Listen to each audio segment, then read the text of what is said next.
Hi friends, welcome to ஐபிஆர்எம் விருந்தகம். இன்றைக்கி என்ன செய்ய போகிறோன்னா தும்பக்கீரையில் நம்ம பொரியல் செய்யலாம். அதுக்கு என்னென்ன தேவைன்னு சொல்லிட்டு பார்க்கலாம் வாங்க. அதுக்கு என்னென்ன தேவைன்னு பார்க்கலாமா? தும்பக்கீரை ஒரு கப் எடுத்துருக்கோம், பூண்டு ஒரு 10 பல் பூண்டு எடுத்துருக்கோம், உப்பு ஒரு அரை டீஸ்பூன் எடுத்துக்கலாம். இந்த ஸ்பூனில் ஒரு அரை டீஸ்பூன் எடுத்துக்கலாம். எண்ணெய் ஒரு 5 டேபிள் ஸ்பூன் இருக்கும். தேங்காய் திருவினது, வெங்காயம் ஒரு பெரிய வெங்காயம் ஒரு 5 வெங்காயம் குட்டி குட்டியாக இருக்கும். அது எப்படி இருக்கும் அந்த வெங்காயம் எடுத்துருக்கோம். அடுத்து வரமிளகா ஒரு 10 எடுத்துருக்கோம். சின்ன சின்ன வரமிளகாவை ஒரு 10 எடுத்துருக்கோம். அடுத்து கடுகு, உளுத்தம்பருப்பு, கடலைப்பருப்பு, சீரகம் இது எல்லாமே நாங்கள் கலந்து வச்சு தான் வைப்போம். அதனால் அது ஒரு டேபிள் ஸ்பூன் இருக்குது. வாங்க இப்போ எப்படி செய்யலான்னு சொல்லிட்டு பார்க்கலாம் வாங்க. சட்டி சூடாகி எண்ணெய் ஊற்றிருக்கோம். எண்ணெய் நல்லா காஞ்சதுக்கப்புறம் கடுகு, உளுத்தம்பருப்பு ஆட் பண்ணிக்கலாம்.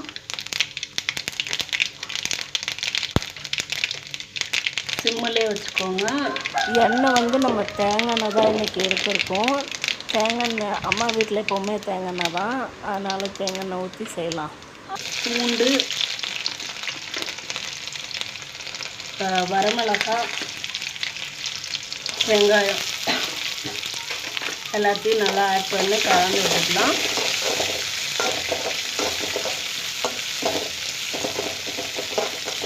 நம்ம எப்பவும் போல் நம்ம உப்பு போடுவோம் இல்லையா, உப்பு ஆட் பண்ணிக்கலாம்.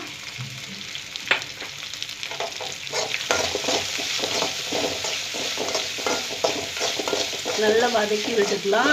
இப்போ உங்களுக்கு ரொம்ப சளி பிடிச்சிருக்கு அப்படின்னா உடனடி தீர்வு அவ்வளோ நல்லா கேட்கும். கன்சீவாக இருக்கிறவங்க எல்லாம் கூட, நான் கன்சீவாக இருக்கும்போது நான் எந்த டேப்லெட் எடுத்துக்கிறதுன்னு ரொம்ப யோசித்தேன். அப்போ அம்மா சொன்னாங்க, நீ எந்த டேப்லெட் எதுவும் எடுத்துக்காத. அந்த டைமில் நமக்கு எதுவுமே டேப்லெட்ஸ் கொடுக்க மாட்டாங்க இல்லையா, அப்போது நீங்கள் இந்த மாதிரி நீங்கள் தும்பக்கீரையை எடுத்து அதை இப்படி பொரியல் மாதிரி செஞ்சு சாப்பிட்டிங்கன்னா அவ்வளோ சீக்கிரமாக உங்களுக்கு கேட்கும். இப்போ தும்பக்கீரை எடுத்து வச்சுருக்கோம், நல்லா அலசி வச்சு அதை ஆட் பண்ணிக்கலாம்.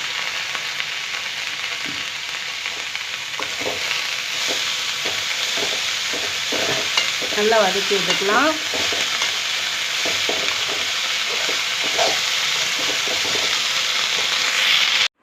ஏன் தும்பக்கீரை பொரியல் இன்றைக்கி செய்கிறோம் அப்படின்னா, அம்மா வீட்டுக்கு இங்கே நாங்கள் கடலக்காய் பிடுங்கிறதுக்கு வந்திருந்தோம். அப்போது இங்கே காட்டில் பார்க்கும்போது எல்லா இடத்துலையும் சுற்றி பார்க்கும்போதெல்லாம் தும்பக்கீரை தான் நிறைய இருந்துச்சு. அப்போ இந்த மலை ஈரத்துக்கு தும்பக்கீரை சாப்பிட்டா சளி பிடிக்காது இல்லையா, அதனால் சரி ஒரு வீடியோ போட்டுடலாம் அப்படின்னு சொல்லிட்டு பறித்து வீடியோ போட்டுட்டோம். தும்பக்கீரை இலையாவோ எடுத்துக்கலாம். தண்டோட குட்டி குட்டி இருக்கிறதெல்லாம் தண்டோடையே போட்டு வதக்கலாம். நானும் அப்படி தான் பண்ணியிருக்கேன். செஞ்சு பாருங்கள், டேஸ்ட்டாக இருக்கும். நல்லா வதங்கிடுச்சு. நம்ம இப்போ எடுத்து வச்சுருக்கோம் இல்லையா தேங்காய் திருவல், அதை ஆட் பண்ணிக்கலாம். இந்த பவுல் இருக்கு இல்லையா, இது என்னோடய சிஸ்டர் கோவாவில் வாங்கிட்டு வந்தால் ரொம்ப சூப்பராக இருந்துச்சு. அதனால் நம்ம வீடியோக்கு யூஸ் ஆகுமேன்னு எடுத்துட்டேன். நல்லா கலரி விட்டுக்கலாம். சளி பிடிச்சிருக்கு அப்படின்னா உடனடி தீர்வு, அவ்வளோ சூப்பராக கேட்கும். நீங்களும் உங்கள் வீட்டில் செஞ்சு பார்த்து எப்படி இருக்குன்னு சொல்லிட்டு கமெண்ட் பண்ணுங்கள் ஃப்ரெண்ட்ஸ். மறக்காமல் நம்ம சேனலில் சப்ஸ்கிரைப் பண்ணி பெல் ஐக்கானை கிளிக் பண்ணிக்கோங்க. அப்போ தான் நாங்கள் போடுற வீடியோஸ் உங்களுக்கு அப்டேட்டடாக வந்துகிட்டே இருக்கும். சாப்பாட்டில் சேர்த்துக்கிறீங்க அப்படின்னா உப்பு ஒரு அரை டீஸ்பூன் எடுத்துக்கோங்க, அரை டேபிள் ஸ்பூன் எடுத்துக்கோங்க. அதுவே நீங்கள் அப்படியே சாப்பிட்லாம், அவ்வளோ டேஸ்ட்டாக இருக்கும். அப்படியே சாப்பிடும்போது கொஞ்சம் உப்பு கம்மி பண்ணிக்கோங்க. உங்களுக்கு எவ்வளோ போடணுமோ அந்த அளவுக்கு போடுங்க. உப்பு அதிகமாக போட்டுறாதீங்க. ஓகே ஃப்ரெண்ட்ஸ், அவ்வளோதான், ரெடி ஆகிடுச்சு. இப்போ சர்வ் பண்ணிடலாம். தும்பக்கீரை பொரியல் ரெடி ஆகிடுச்சு. வாங்க இப்போ சர்வ் பண்ணிடலாம். எப்படி இருக்குன்னு பாருங்கள். நீங்களும் உங்கள் வீட்டில் செஞ்சு பார்த்து எப்படி இருக்குன்னு சொல்லிட்டு கமெண்ட் பண்ணுங்கள் ஃப்ரெண்ட்ஸ். உப்பு மட்டும் கொஞ்சம் கம்மியாகவே போட்டுக்கோங்க. நான் சாதத்தில் போட்டு பெரட்டி சாப்பிட்றது எனக்கு பிடிக்கும். அதனால் நான் வந்து ஒரு அரை டேபிள் ஸ்பூன் போட்டிருக்கேன். நீங்கள் வந்து உங்களுக்கு உப்பு கம்மியாகவே போட்டுக்கோங்க. உப்பு மட்டும்தான். ஏன்னா உப்பு அதிகமாக போட்டுட்டா இந்த கீரைக்கு பொறுத்த வரைக்கும் கொஞ்சம் டேஸ்ட்டு வேறு மாதிரி போயிடும். அதனால் உப்பு மட்டும் கொஞ்சம் கம்மியாகவே போட்டுக்கோங்க. எவ்வளோ சூப்பராக இருக்குதுன்னு பார்த்தீங்களா? நம்ம சுவையான தும்பக்கீரை பொரியல் ரெடி ஆகிடுச்சு. நீங்களும் உங்கள் வீட்டில் செஞ்சு பார்த்து எப்படி இருக்குன்னு சொல்லிட்டு கமெண்ட் பண்ணுங்கள் ஃப்ரெண்ட்ஸ். தேங்க்ஸ் ஃபார் வாட்சிங். இச்சி எப்படி இருக்கு? என்னது அது? அது கீரையா? கீரையை எடுத்து சாப்பிடுங்க. எப்படி இருக்குன்னு சொல்லுங்க.